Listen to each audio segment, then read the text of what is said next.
আজকে বাজার থেকে বাবা অনেকগুলো মটনের চর্বি নিয়ে এসেছিল। ভাবলো যে মটন চর্বির একটা কষা খাবে, কিন্তু এইদিকে তো রান্না করতে এতই দেরি হয়ে গেছিল যে বাবাই খেতে পারেনি।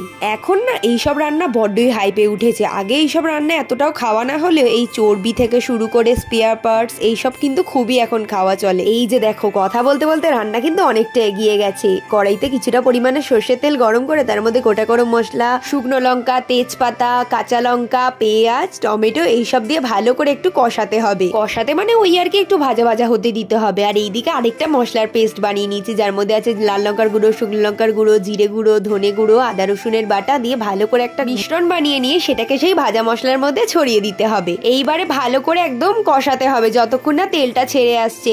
একদম কিন্তু খুব তাড়াতাড়ি জল দিলে চলবে না, না হলে কিন্তু মশলাটা কাঁচা রয়ে যাবে। মশলাটা যেই দেখো ভালো মতো মাখা মাখা হয়ে একটু তেল বেরিয়ে এসেছে, তার মধ্যে পরিমাণ মতো জল দিয়ে দিতে হবে। আমি এখানে একটা মিডিয়াম সাইজের বাটি পুরো ভর্তি জল নিয়েছি, সেটাকে দিয়ে ভালো করে জলটাকে ফুটতে দিতে হবে। যখনই জলটা ফুটে যাবে তখনই কিন্তু চর্বিগুলো দিয়ে দিতে হবে। দোকানে এখন এইসব জিনিসের ডিমান্ড এতটাই বেশি যে মাটন বা চিকেনের থেকে মানুষ কিন্তু ছাড়টাই বেশি কেনে। আর রবিবার করে তো আবার দোকানদাররা বলে যে আগের থেকে বলে যাবে ছাটের মাংস নিলে, মানে মাংস নেওয়ার জন্য না, ছাটের মাংস নেওয়ার জন্য আগের থেকে বলে যেতে হবে নাকি। এক একজনই প্রায় 3 থেকে 4 কিলো মতো আগের থেকে বুকিং করে যায়। পাও কিন্তু বাদ রাখে না। মাটনের দোকানে ওই চর্বি থেকে শুরু করে মাটনের পা, মাথা, ছাট সবকিছু আগে থেকে বুকিং করা থাকে। কি সব যুগকাল পড়লো, মানে মাটন বা চিকেনের থেকে ছাটের বেশি ডিমান্ড। আমার ঠিক মাটনটা ভালো লাগে না, কিন্তু এইসব রান্না করলে যে কেউ কিন্তু চেটে পুটে পাত শেষ করে উঠে পড়বে। এই যে দেখো, চর্বিটা দেওয়ার পর কিন্তু ভালো মতন গ্রেভিটা যেই ফুটে উঠবে তার মধ্যে হলুদ আর পরিমাণ মতো লবণ দিয়ে একটুখানি ঘেটে দিতে হবে। আর সবচাইতে বড় ব্যাপার দেখো, এই চর্বিগুলো কিন্তু একদমই গলে যায়নি, পুরো যেরকম দেওয়া ছিল সেরকমই কিন্তু একদম আস্ত আছে। এরপরে একটু ঢাকা চাপা দিয়ে রাখতে হবে।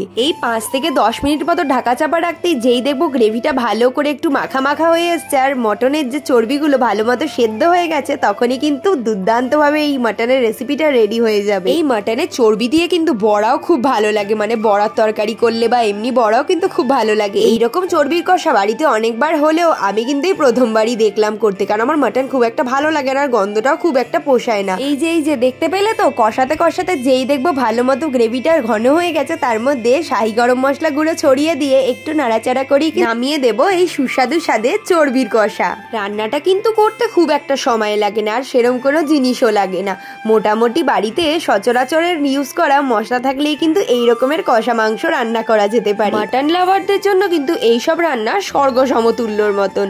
আজকের রেসিপিটা তোমাদের কাছে কেমন লাগলো অবশ্যই কিন্তু জানাতে ভুলবে না। যদি ভালো লেগে থাকে তাহলে কিন্তু সবার সাথে শেয়ার করাটা কিন্তু একদমই মাস্ট। আর আমার পাশে থাকার জন্য সাবস্ক্রাইব করে রাখবে আমার চ্যানেলটাকে, যাতে নতুন নতুন ভিডিও তোমরা দেখতে পারো। আজকের জন্য তাহলে এইটুকুই, টাটা।